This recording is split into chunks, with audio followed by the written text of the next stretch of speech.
Honorable Minister of Gender, Children and Social Welfare, Honorable Father Kinte, DPS, Permanent Secretary, Ministry of Gender, Children and Social Welfare, Honorable Debaba, DPS, Ministry of Gender, Children and Social Welfare, Honorable Sekou Traore, Director Jaban, Mariani Jaban, Director of Gender, Equity and Women Empowerment, Honorable Dr. Odile Numefai, ECOWAS representative, Madam Fadu Jan, consultant, distinguished ladies and gentlemen, members of the media fraternity, happy Easter and welcome to the Sarawak Karaba International Conference Center. Thank you all for coming. I know it is public holiday, but national duty, African duty, continental duty, and a duty to our gender, our mothers, our children is paramount. That we have to get out of our comfort zone to come when the issue of our mothers, our sisters, and all the gender fraternity is up. We need to come forward and do something, and we appreciate you for coming. We'll try to keep it brief. I am Sankano, who doesn't know, Deputy Director of Press and Public Relations, Office of the President, sharing. Today we'll try to keep it brief. First of all, DPS Traore. I said Traore, I did the French original one, we'll do an overview to be followed by an elaborate explanation from Madame Mariani Jaban, Director of Gender. This will be followed by an intervention of Dr. Odile Numefai. Then subsequently, the Honorable Minister will give a speech, then we'll open the floor for questions and answers. The time allocated is 5 minutes. Technically, there are some speeches that is made, which we know we can extend maximum to 5 minutes. That's Madam Japan, you can take note. For the rest of us, 5 minutes will suffice so that we can have enough time for questions. Thank you very much. Our TPS.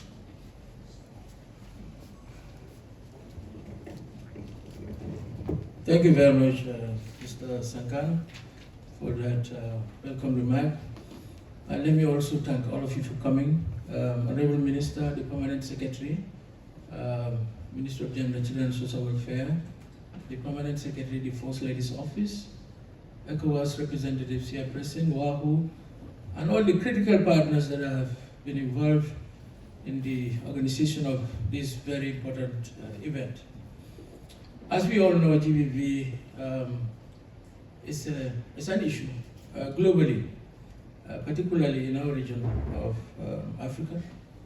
And of recent, we have seen an upsurge in GBV cases globally and also in the region. So this particular event is organized to ensure that we galvanize the support and commitment of First Ladies within the region, let me call it Central and West Africa region, to ensure that actions are taken for us to end it. It is premised on a series of commitments that we have made at the continental level, at the global level, and also at the sub-regional level. So this is the first time we're having such, and Gambia happens to be the host of this particular event. It's for 3 days. The first segment is the expert segment, which is going to prepare the stage for the ministerial segment, which will also last for a day.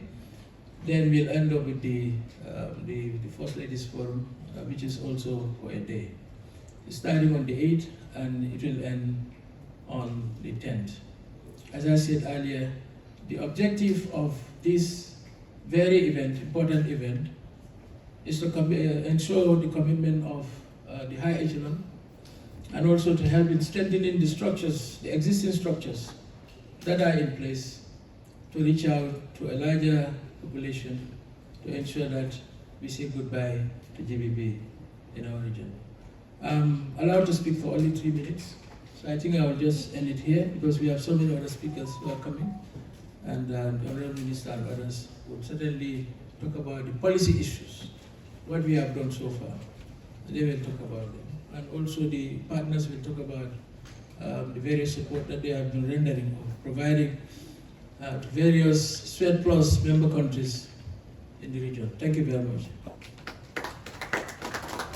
Thank you so much, DPS Traore, for that brilliant overview. As usual, say keep it short and simple, and it can sink in faster. Thank you so much. Director Jaba, the floor is yours.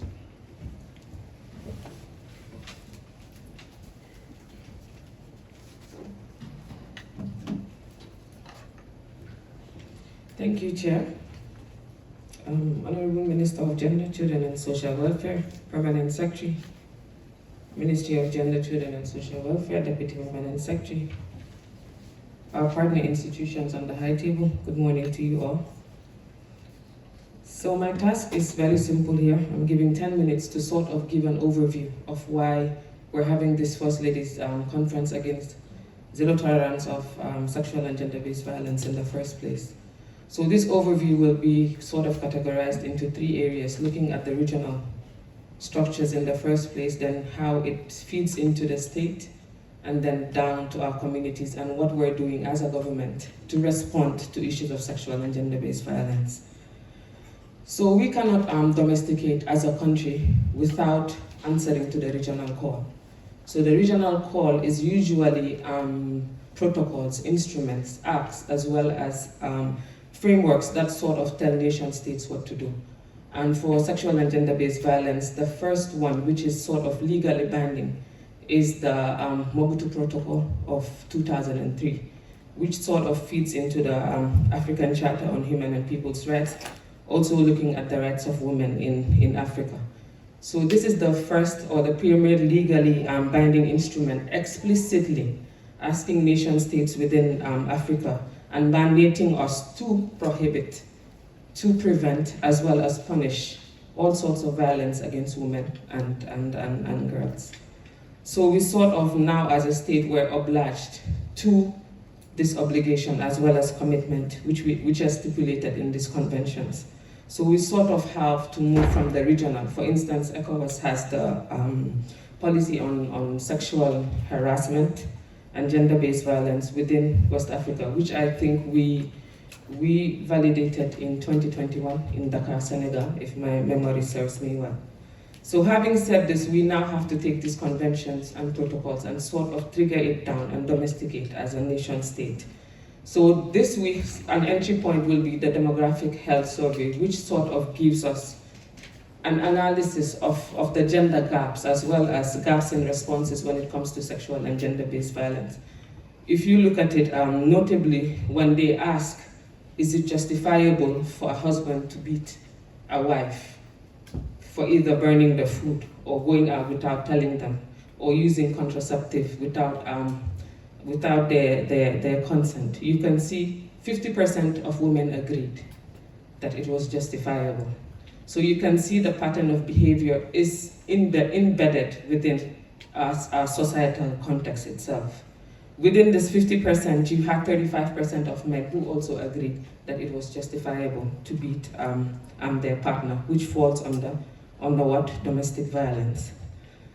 So this 50%, I'll just let that sink in while I move into the second point, which goes to say that 46% of women before the age, and this is according to the DHS of 2019 and 2020, again, telling us that from age 15 they have experienced physical violence. This is 46%.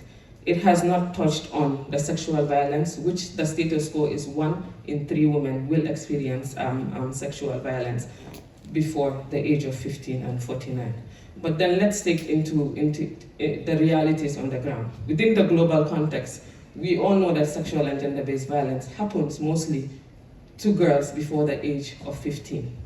So this has long-lasting impacts on their psychological and sociological well-being, and they grow up having to internalize these abuses. Because if you look at the DHS again, 65% of women who have suffered from this abuse never sought help and never discussed it with any close partner or family member.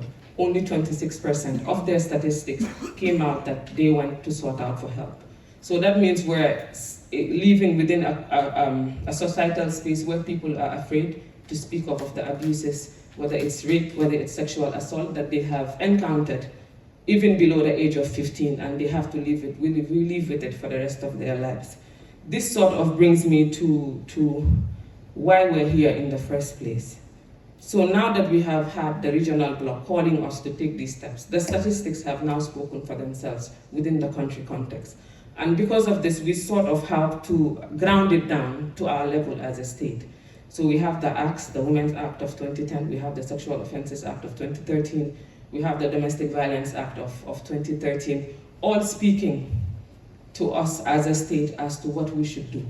So for instance, within these acts, it's asking us as a government to set up a gender-based violence fund, which we now refer to as the Victim Support Fund. So 2 years ago, government has agreed that it will introduce this fund to support survivors of sexual and gender-based violence. So far, we've been doing tremendously well. Survivors are coming forward, and we are supporting them as a Ministry of Gender, Children, and Social Welfare.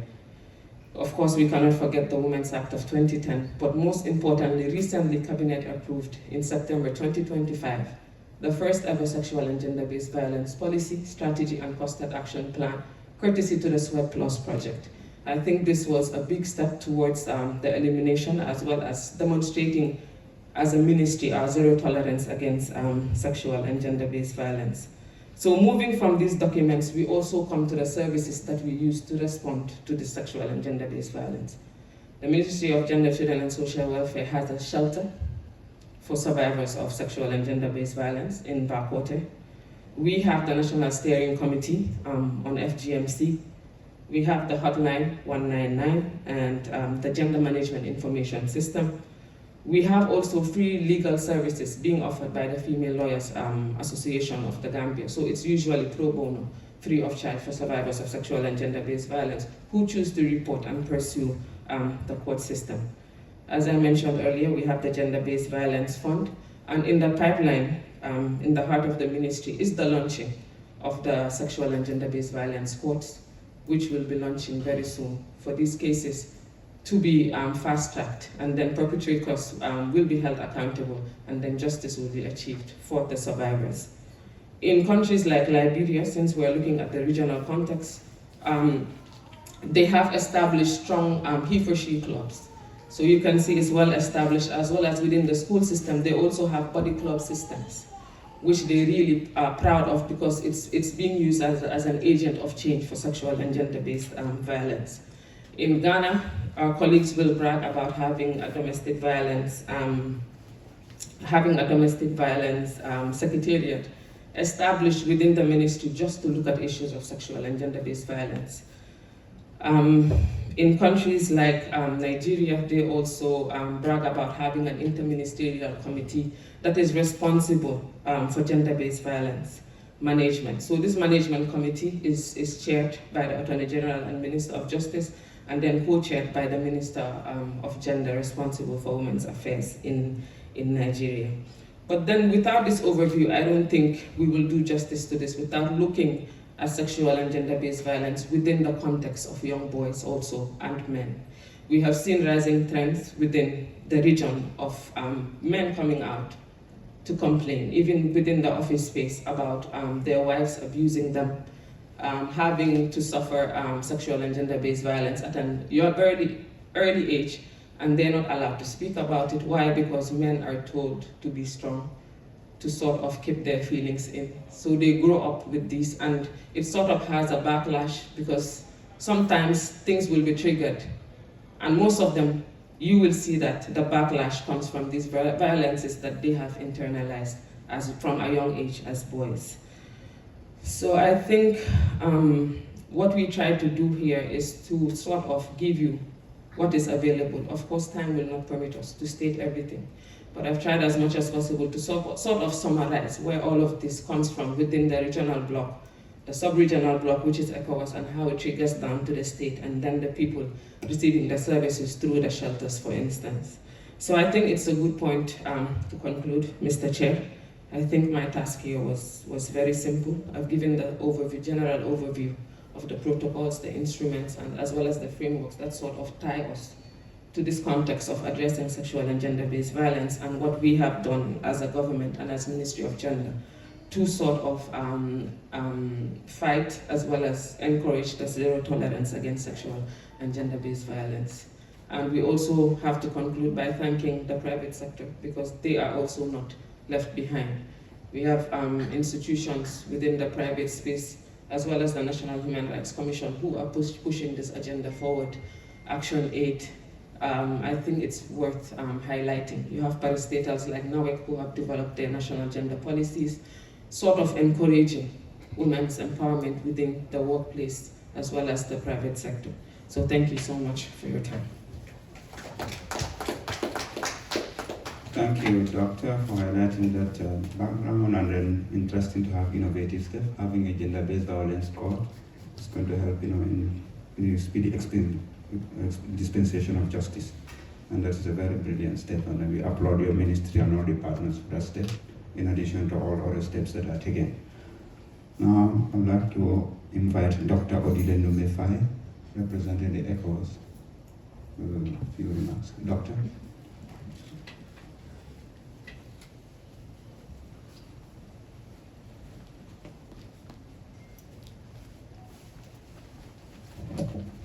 Thank you, Mr. Moderator.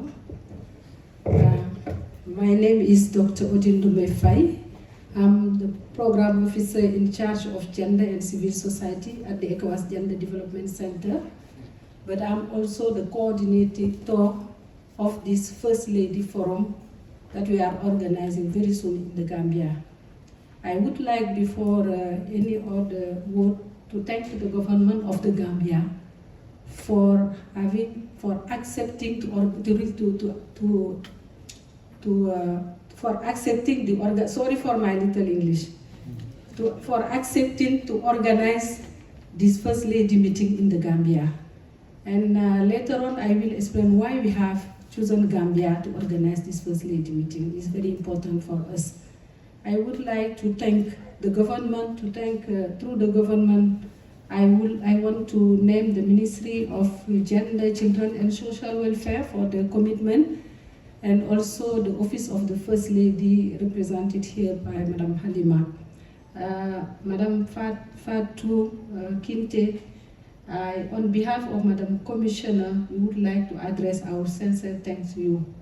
From the beginning, it was in December 2025, when we meet in Abuja, and we raised the issue that we would like to organize a First Lady meeting in Gambia on zero tolerance, GBV zero tolerance.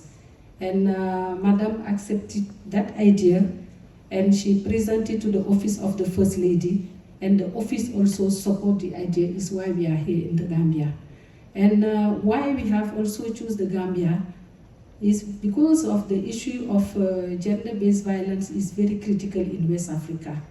We cannot succeed integration, regional integration. We cannot achieve development if most of the population, mainly 52% women, are facing the issue of gender-based violence. As far as the young girl concerned, the rate also is very higher in West Africa.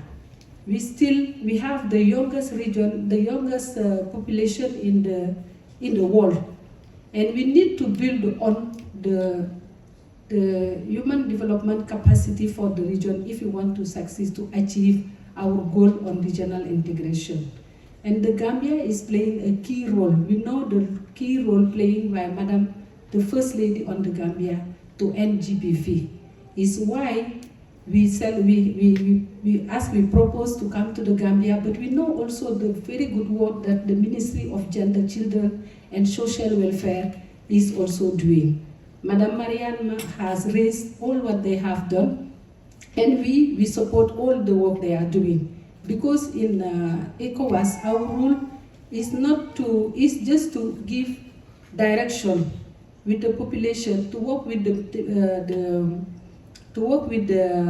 the government, so that we have some policy to guide the action in the country.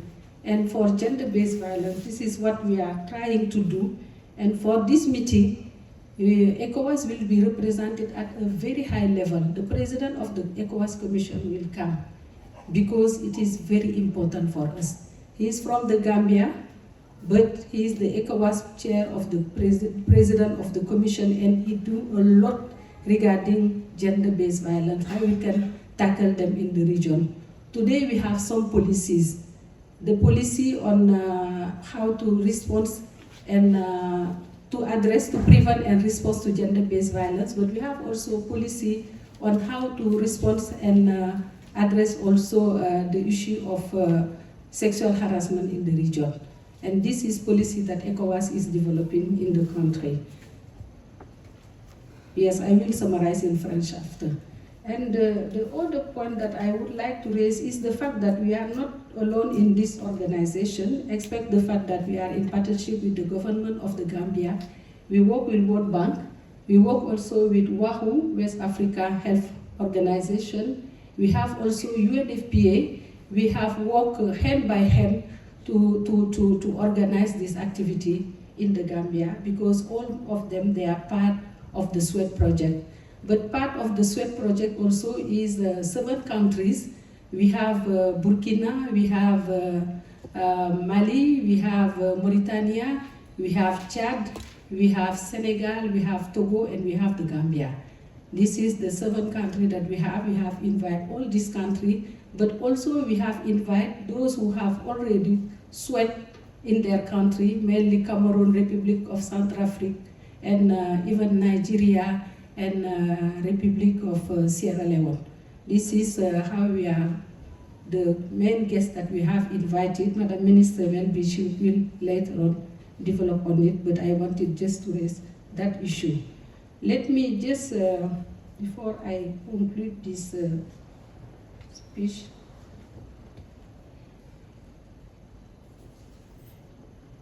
to say that this forum reflects growing regional resolve to address GBV as a critical human rights, public health and development priority.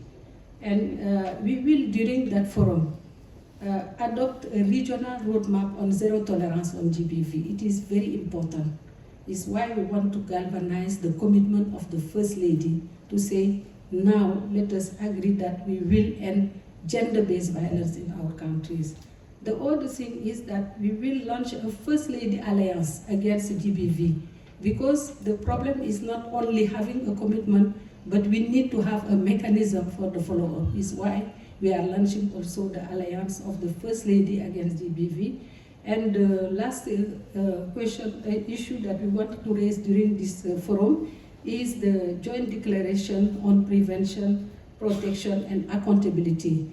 This declaration is going to be used by each country now to develop some activity regarding the issue of the gender-based violence. Thank you. If I can come in French, thank you. Merci beaucoup, mesdames et messieurs.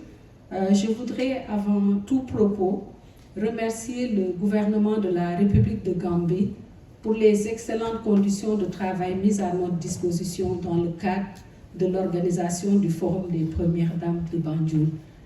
C'est en décembre 2024 que Madame la Commissaire, Son Excellence Fatou Sow Sarr, a approché la ministre, Madame Fatou Kinte, la ministre du Genre, des Enfants et du Bien-être social, pour demander à ce que la République de Gambie puisse porter ce Forum des Premières Dames. Et Madame la ministre a effectivement présenté le dossier au cabinet de la Première Dame de Banjul, qui a accepté d'accueillir la rencontre, et c'est pour cela que nous sommes ici en République de Gambie. Mais au-delà de cela, le choix de la Gambie a été dicté par le fait que Madame la Première Dame de Gambie est en train de faire un excellent travail sur les questions de lutte contre les violences basées sur le genre.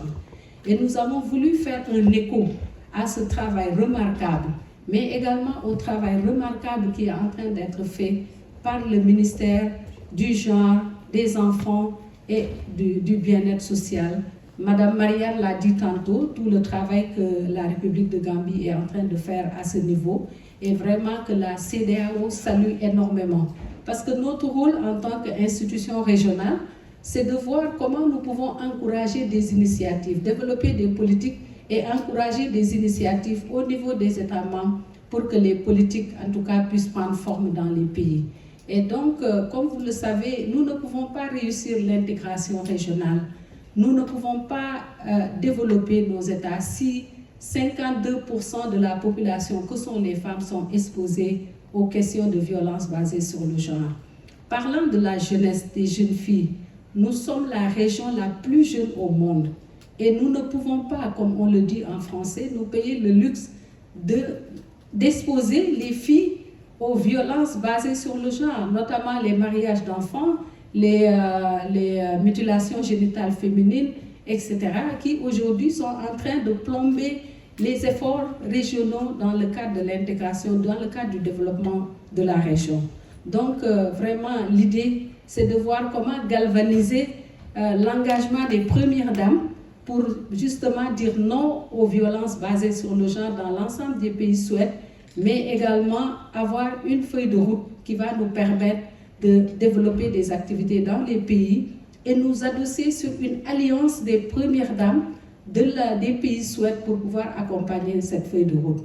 Et les pays membres, en tout cas, ceux qui participent à cette activité au niveau de la CEDEAO, nous serons représentés au niveau le plus élevé, notamment à travers son Excellence Dr Oumar Aliou Touré, qui va représenter la commission de la CEDEAO et la commissaire en charge du développement humain et des affaires sociales, mais également le directeur du GIABA, qui sera là, le directeur général du GIABA, et également le Parlement de la CEDEAO sera avec nous. Donc c'est pour dire tout l'intérêt que nous plaçons dans cette activité. Et les pays, comme l'ensemble des pays souhaitent, nous avons le Burkina, nous avons le Mali, la Mauritanie, nous avons le Tchad, nous avons le Sénégal, nous avons le Togo, nous avons également la Gambie. Et à côté de ces pays, nous avons invité aussi d'autres pays comme le Cameroun qui ont porté des projets souhaits.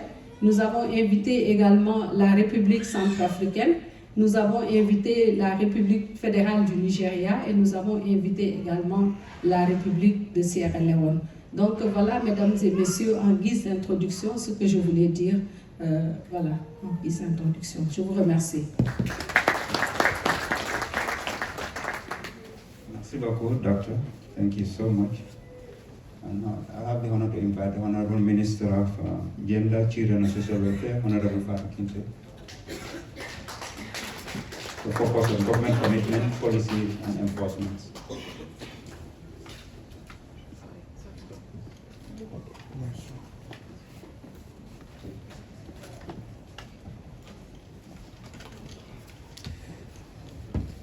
Thank you very much, Chairperson.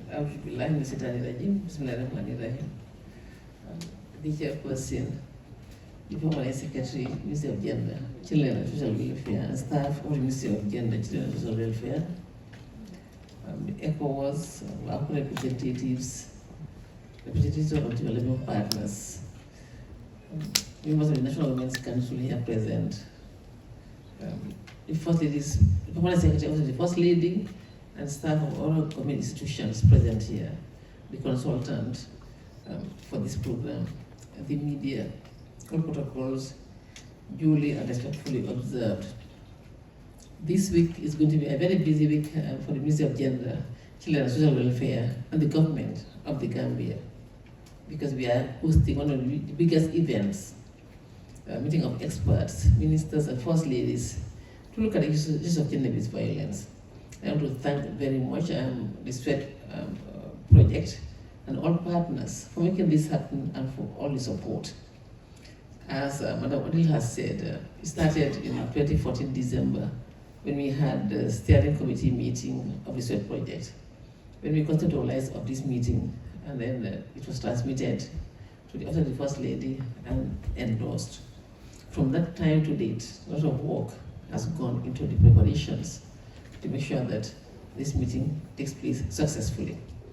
It is important, very important in the sense that we are going to look at gender-based violence as it affects women and girls. We cannot achieve empowerment for women and girls if their rights continue to be violated. And gender-based violence is a human rights issue. It also affects the health and reproductive health, well-being and rights of women and girls. For this reason, it must be addressed. Without it, we cannot empower women and girls as we anticipate. And when we don't empower women and girls, development issues cannot be achieved. Because the women and girls form almost half or a little more than half of our populations. So if they are left behind, it will be very difficult for us as a nation or as nations to achieve the goals that we have set for ourselves for our development programs. And it is for this reason that we are looking at gender-based violence, address it so that we can empower economically, socially, and politically women and girls. For the Gambia, a lot has taken place. The director has enumerated some of the things that we have done. Gambia is signatory to a number of international instruments, both globally and regionally.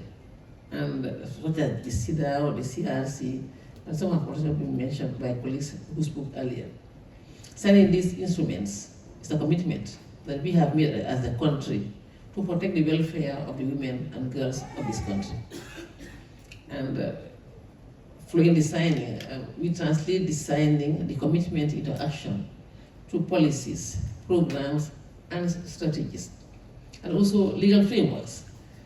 We've got quite a number of laws in place, as mentioned earlier, but the laws alone are not adequate. It's for this reason that we also have policies and programs so that they complement the laws. Yes, we popularize the laws, make sure that everybody knows about the laws, and we also implement the laws. If you are found wanting, you face the consequences. But then that alone is not enough too. There's need to do sensitization, awareness creation, and training of policy rules at the forefront. And with the sensitization and awareness creation, people become more and more aware of the harmful effects of all of this, and they live on their own accord. I keep saying that it's more sustainable.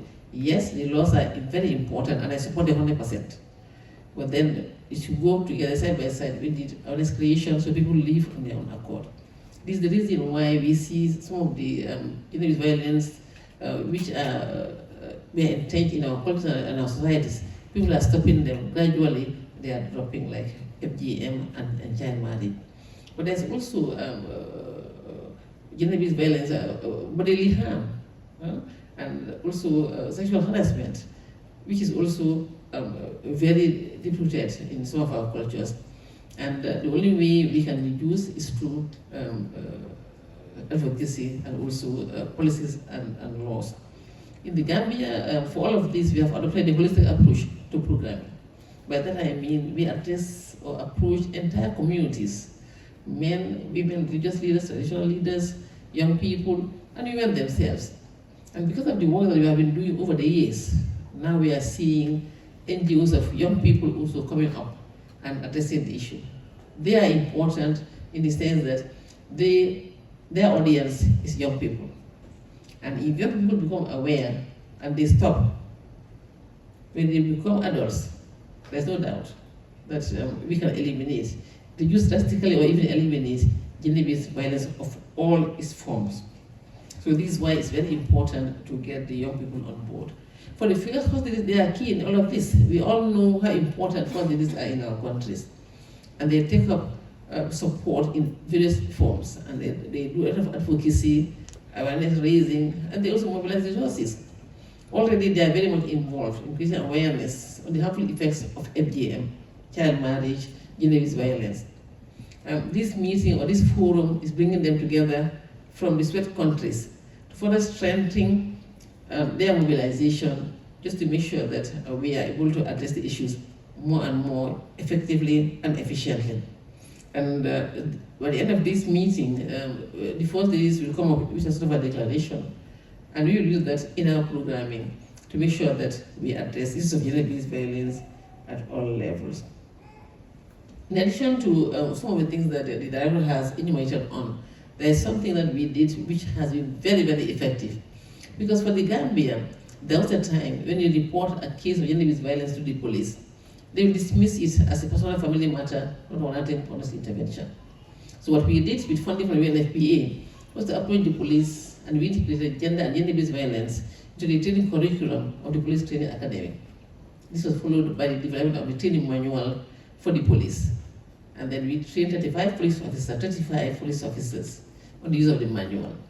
We discovered that the police told us that they want to be engaged in radio panel discussions, which we were funded. And these were live radio panel discussions. And people called in to ask questions, and people started reporting the cases. This shows that they have now built confidence in the police. So we discovered that. We made sure that we continued with the training of the police across the country. And before that, in the major police stations, we only had child welfare officers. But now we have gender and child welfare officers in all the major police stations. Training is ongoing, and because of the work that we have done with the police, it's so effective. And we also established a gender unit in the police training school and equipped it. Because of the work that we have done with the police, now everybody wants us to do the same work with them. The army, the immigration, the prisons, and the list goes on. But it is expensive. The work with the police was funded by UNFPA. But now we are trying to make sure that we do the same with the others. We replicate lessons learned with the police for the others with funding from this work project. So that this time the training manual will not only be for the police, but we'll refer to it as a training manual for uniform officers. But we'll make sure we integrate gender and gender-based violence into their training curriculum and do exactly what we have done with the police, and even do more based on lessons learned.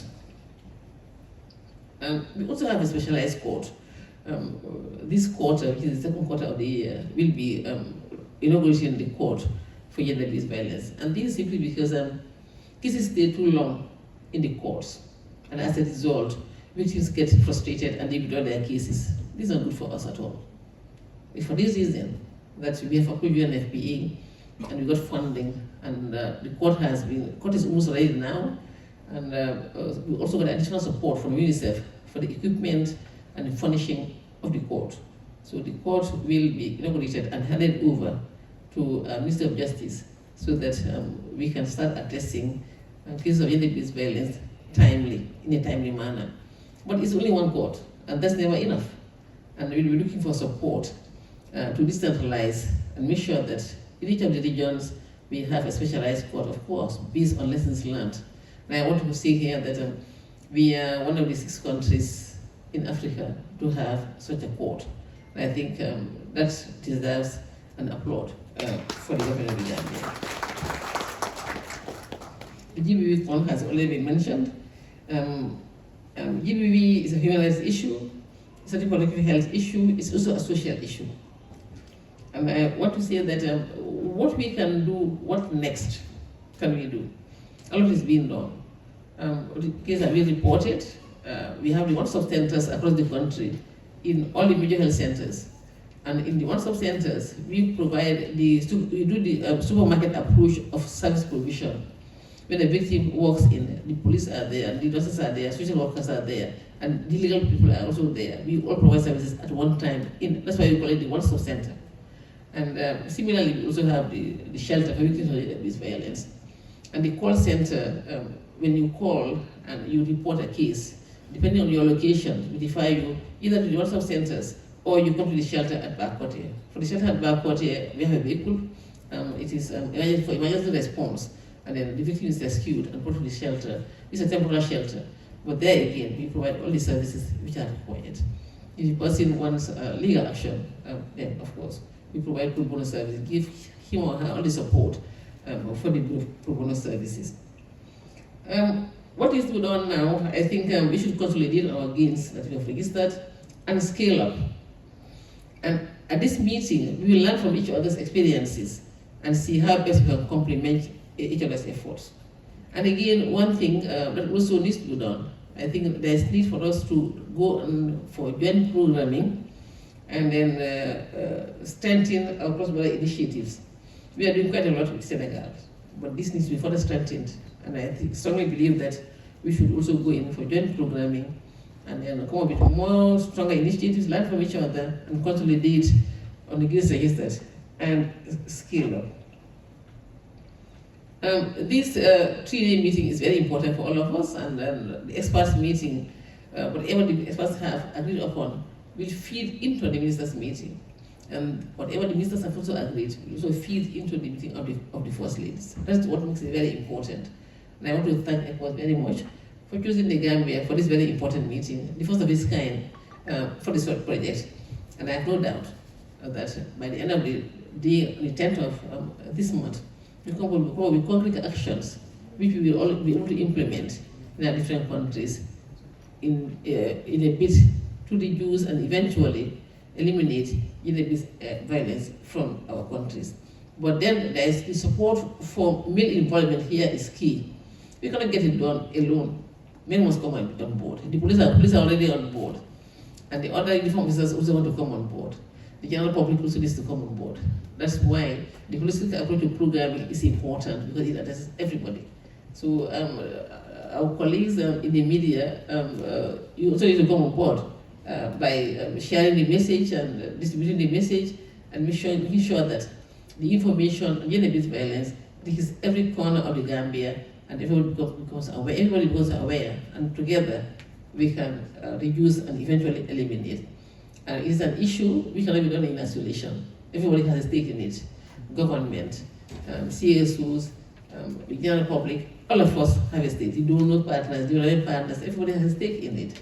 So that one day we can see in these countries there is GBV has been reduced or has completely been eliminated. I want to thank you very much for your audience. Thank you very much, Honourable Minister, for outlining the achievements made so far and the gains, as you mentioned, holistic approach, consolidating it and scaling up, and everybody is involved. And I'm glad the media fraternity is here to amplify the message so that it can be disaggregated to reach everyone. I'm sure everyone will be here and to attend all the various engagements and activities throughout the conference. And now the floor is open for questions and answers. I will seamlessly also take my leave in between because I'm multitasking, doing 10 things at the same time. But that's the nature of the job. So without wasting time, the floor is open. Your name, media organization, and while you're answering the questions, the communication officer from the Ministry of Gender will step in to continue. Then after we'll wrap up for the day. So we'd like to start.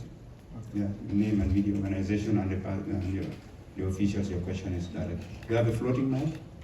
Or you have a baritone voice, huh? A warrior voice. Okay, you can just. All right, good afternoon, everyone present here. My name is Usman Gute.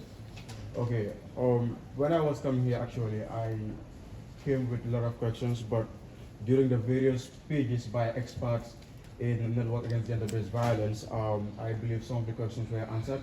But the only question that I'm having right now, and I believe it is actually very important, is what are some of the steps being taken by the SWEAT project in order to ensure that grassroots communities in the provinces actually know about this? Because I believe that most of the people that are currently here right now, most of them know about the laws, even though sometimes implementation becomes a problem.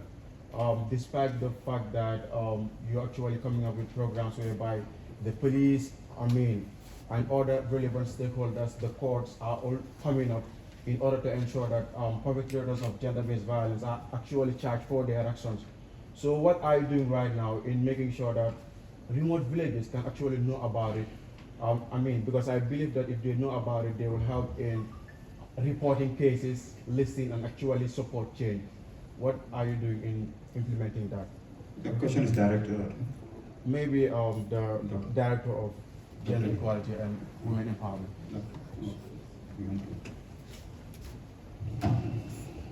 Thank you, Mr. Vite, for that important question. And I think it's good that we highlight.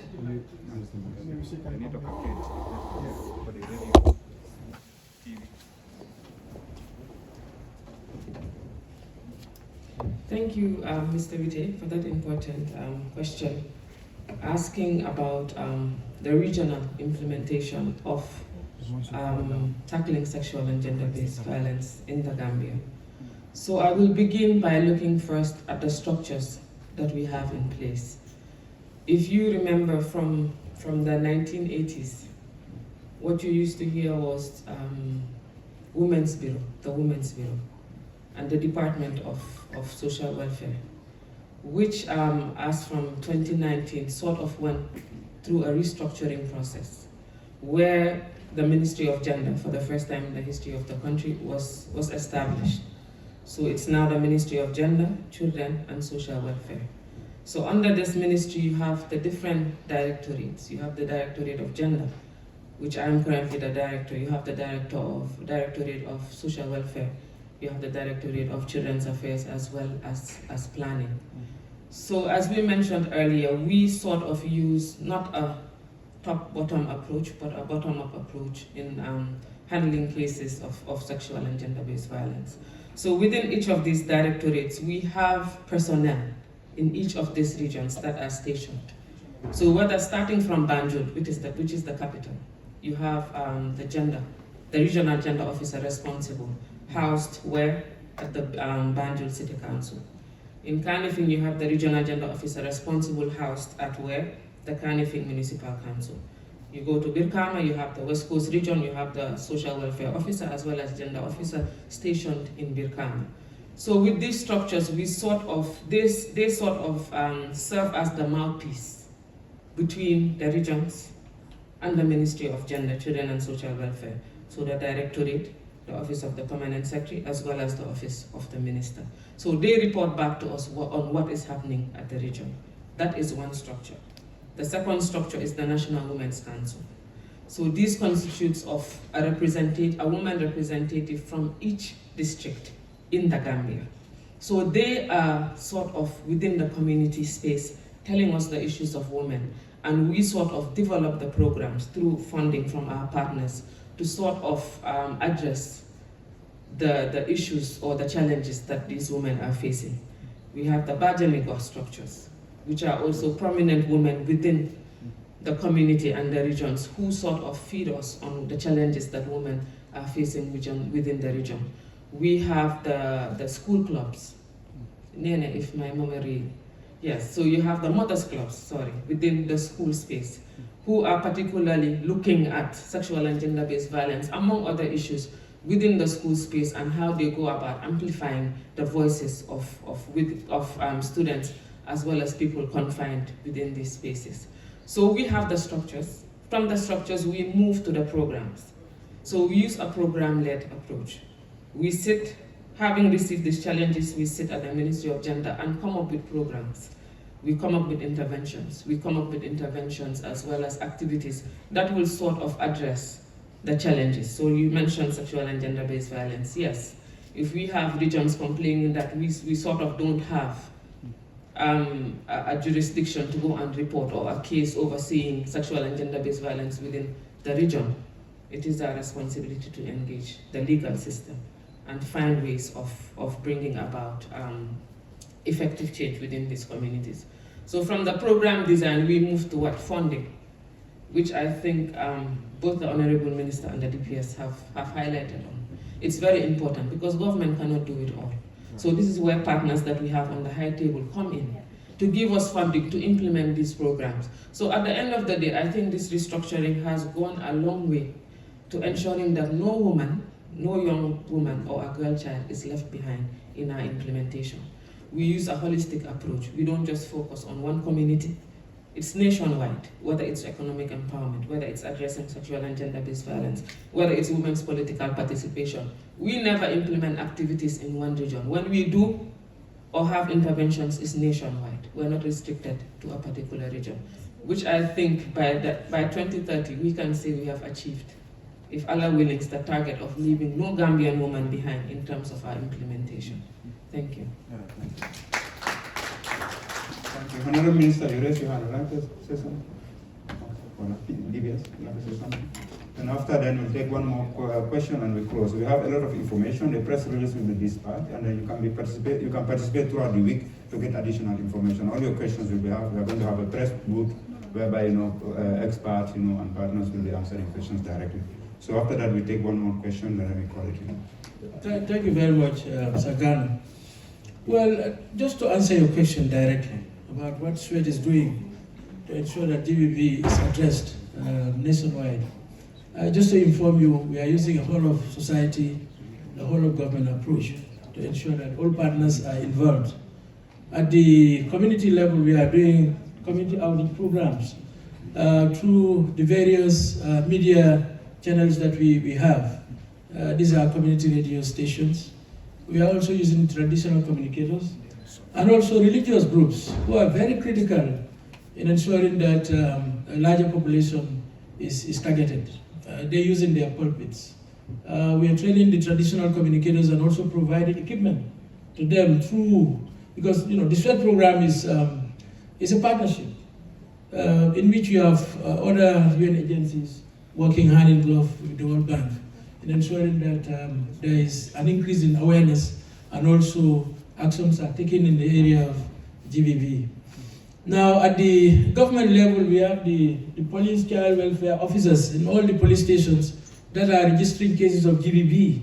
And they have contacts. These are feelers in the communities who are providing information. As and when cases of GBV occur in our communities, they are normally taken to the police for it to be registered and also transmitted to the various action whatever. So as he mentioned and the Honorable Minister also mentioned, we have the one-stop centers where cases are reported. So in a nutshell, these are some of the things that we do to ensure that we have a countrywide coverage and also actions are taken. Thank you. Thank you, Piers, for that intervention and explanation. You have one more question? You have one more question? Okay. For the sake of gender, one gender, one male, one female.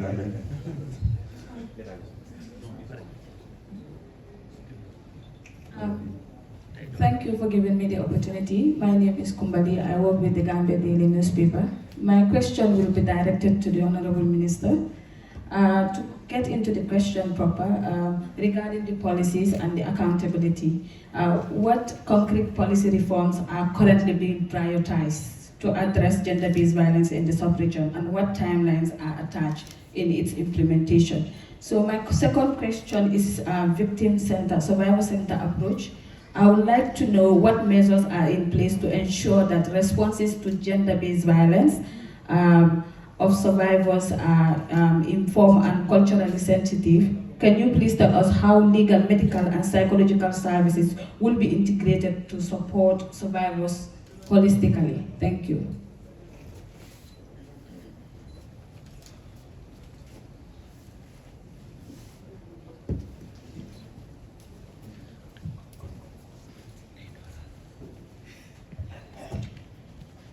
Thank you very much. This project has supported the development of the first ever gender-based violence policy in the Gambia. I think that was mentioned by the director during her deliberation. And this guided the whole process of addressing gender-based violence here in the Gambia, from advocacy to research to M&E to legal action, and the list goes on and on.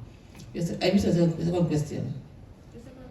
Is about the survivor center approach. Like, what legal, how do you integrate the legal frameworks to support survivor center approach? Okay, I mentioned earlier that we have one-stop centers which provide the supermarket service, sort of. When a victim calls our call center, which is operational 24 hours, or somebody calls the call center, we find out first where the victim is located, and he or she is guided. If he is closer to the one-stop centers, he's part of the one-stop centers, where you have the police, you have the health officials, you have our social workers, and you have the legal officers as well. So our staff, the gender and social welfare officers, will provide the psychosocial counseling to calm her down, and then the health staff will address her health concerns, and if she wants it to go further, there will be legal service provided, and that is pro bono, free of charge. Similarly, if the victim is close to the shelter in Bakote, we have a vehicle which is for emergency response, and she will be picked up very quickly and then placed at the shelter. It's a temporary shelter, and the same sort of service will also be provided. And one thing we are trying to also include now is to bring on board the religious leaders, because sometimes the victim is caused by a spouse, and the woman doesn't want to go in for a divorce. So in that case, there's need to bring the religious leaders so that they will counsel the wife, counsel the husband also, and also family members, whatever family members, so that the man will understand that beating a wife is not an Islamic obligation, neither is it a Christian obligation. So that at least there can be peace in the home, and then the woman goes back, and then they can stay safely together. So these are some of the things that we have in place. I also want to say that she mentioned the victim fund, which we used to support victims of gender-based violence, and we're having that also for the first time in the history of the Gambia. Yes. Any other question? Last question for the minister. Okay. Thank you very much, Honorable Minister. During your speech, I had to talk about something about the courts being delayed in the proceedings of these victims. So in recent months, we have seen the High Court of the Gambia, the Kanifing Magistrate Court, the Bundung Magistrate Court have sentenced people who are found wanting and who are found guilty of these offences. They are charged to 11 imprisonment. So is it that when this court is ready, the court you are talking about that is going to tackle gender-based violence, is it that all cases from the High Court, from the Magistrate Courts will be withdrawn and taken to the other courts? So which means now no other sexual-based and gender violence will be taken to High Court. Instead, they will all be taken to the other courts. The court is established to prevent delays in the cases that are at the courts. The courts take too long. The cases take too long at the courts. And as I mentioned earlier, victims get frustrated and they withdraw the cases. So this court is going to prevent that from happening. Any case of gender-based violence will be referred to this particular court, unless if the judge at that court wants to go to the higher court. Otherwise, this court will be fully equipped by qualified lawyers and magistrates and judges from the Ministry of Justice who can address cases of gender-based violence. But then, if the judge feels that it should go to a higher court, of course it will go to a higher court. But remember, the purpose of having this court in place is to make sure that cases are not delayed. The cases which ended, as you mentioned, with the imprisonment of the perpetrators, if they tell you how long those cases have been in that court, you don't imagine. Yeah, so they take too long in the courts. That's why we want to prevent that from happening. That's why we have come up with a specialized court on gender-based violence. It's not only Gambia which have done that. Other countries have it in place as well. And the purpose is the same, to prevent cases from being delayed in the other courts. Thank you. Thank you. Now we can take a group photo, and the high table can be seated, and the technical project staff can stand behind, so we can take it. Yeah? There's already arrangement for outside? Okay. Now let's close. We started with a prayer. Let's close with our prayers. We need to also pray in our video.